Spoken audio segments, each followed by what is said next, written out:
నన్ను కిడ్నాప్ చేయాలనుకున్నారు. ఎవరంటున్నారైనా?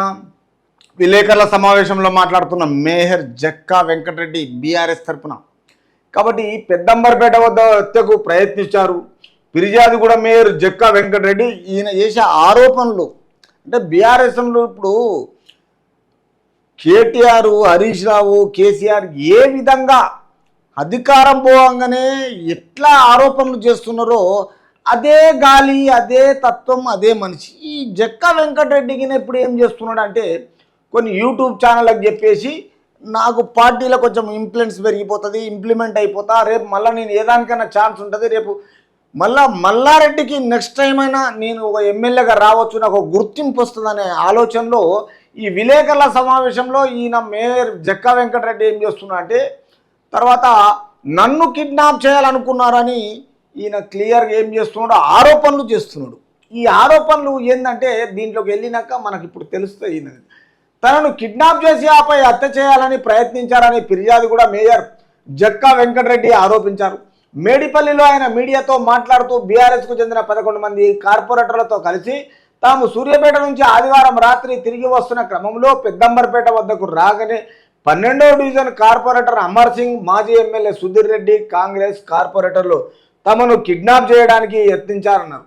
ఇప్పుడు అధికారంలో రాష్ట్ర సీఎం క్లియర్గా చెప్పిండు, మనము ఎవరి మీద ఈ కిడ్నాప్లు అది ఇది ఇట్లాంటి పనులు మనకు చేయరాదు, మనకు నడవయి, మనం ప్రజల ముందుకు తీసుకెళ్ళాలి. ఈ బీఆర్ఎస్ పార్టీతోటి మనకు సంబంధమే లేదు.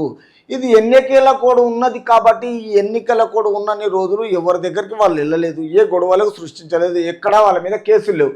తిరిగి ఏంటంటే ఇదొకటి ఇప్పుడు ఎమ్మెల్సీ పట్టభద్రుల గురించి ఆల్రెడీ ప్రచారాలు నడుస్తున్నాయి కాబట్టి 25 తారీఖు దాకా ప్రచారం కొనసాగుతుంది. 27 ఆల్రెడీ కాంగ్రెస్ నుంచి తీన్మార్ మల్లన్న, తర్వాత మళ్ళీ బీఆర్ఎస్ నుంచి రాకేష్ రెడ్డి, తర్వాత బీజేపీ నుంచి ఒకరు, ఈ ముగ్గురికి ఎమ్మెల్సీ పట్టభద్రుల గురించి ప్రచారం జరుగుతున్నది. 27 ఎలక్షన్స్ ఉన్నాయి కాబట్టి ఈ యొక్క ఆరోపణ చేస్తే కాంగ్రెస్ మీద రేపు ఓట్లు చీలిపోతాయి.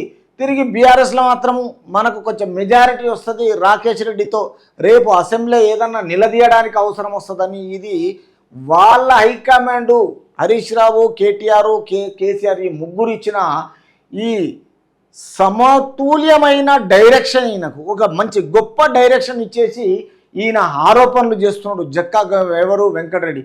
ఇప్పుడు ఈయన జక్కా వెంకటరెడ్డి ఈయన చేసిన ఏదైతే మేయర్ పదవి వచ్చినప్పటి నుంచి స్టార్ట్ చేస్తే అక్కడ చేసిన ఈయన పేరు మీద ఎట్లా అంటే అన్ని కబ్జాలు, ప్లాట్లు కబ్జాలు చేయడము, ల్యాండ్ కబ్జాలు చేయడము, ఇలా కాంగ్రెస్ పార్టీని తొక్కడము, తర్వాత బీజేపీని తొక్కడము, అక్కడ బీఆర్ఎస్కే మొత్తము పట్టం కట్టుకొని అక్కడ పెద్ద మహారాజులా కొనసాగుతున్నాడు. ఎందుకంటే అక్కడ ఇంతకుముందు కబ్జా రాయుడు మల్లారెడ్డి దాంట్లో ఒక 50% ఈయనగిన జక్కా వెంకటరెడ్డి బీఆర్ఎస్ నుంచి అక్కడ జనాలకు నానా రకంగా మోసాలు చేస్తూ అంచెలంచెలుగా ఎదిగి ఇప్పుడు కబ్జాలు చేస్తూ వాళ్ళ ఏదైతే బీఆర్ఎస్ పార్టీ వాళ్ళు చెప్పినట్టుగా కొన్ని ఆరోపణలు చేస్తే కాంగ్రెస్ మీద ఇది ఒక బ్యాడ్ నేమ్ తేవాలన్న ఆలాపనతో ఇది చేయడం జరిగింది. కాబట్టి ఇందులో మీనా సూర్యాపేట పోయిండా, ఫిర్యాదు కూడా పోయిండా, ఎక్కడ పోయిండా అనేది కాంగ్రెస్ పార్టీ ఈయన గురించి చూస్తుంది. ఈయనకి ఏం అవసరం? ఇది బీఆర్ఎస్కు చెందిన 11 మంది కార్పొరేటర్లతో కలిసి సూర్యాపేట పోయి వస్తున్నాడట. మీరు 11 మందే ఉన్నారు, 11 మంది కార్పొరేటర్తో కలిసి తాము సూర్యాపేట నుంచి ఆదివారం రాత్రి తిరిగి వస్తున్నారు. 11 మంది ఏ కార్లో ఉండరు? టెంపో ట్రావెలరా? మీకు స్వరాజ్ మస్తానా? మీకు వచ్చేదే మీ బండ్లలో 5 మంది 6 మంది ఉంటారు డ్రైవర్ని వదిలిపెడితే. తర్వాత కంటిన్యూగా వస్తున్నారా? మరి ఒకటే కార్లు వస్తే కిడ్నాప్ చేయడానికి ఇన్ని కార్లు, ఇంతమంది ఉన్నారు, 11 మంది మిమ్మల్ని ఎట్లా కిడ్నాప్ చేస్తారు?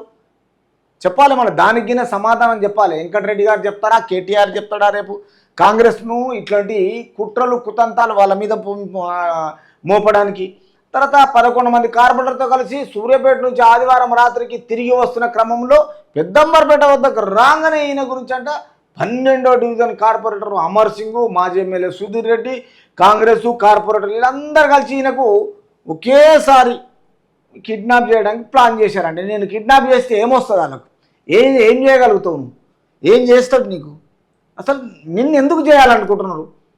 ఆ కుట్ర చేయాలన్నంత అవసరం ఏముంది వాళ్ళకు? ఏం మాట్లాడతారో అర్థం కాదు.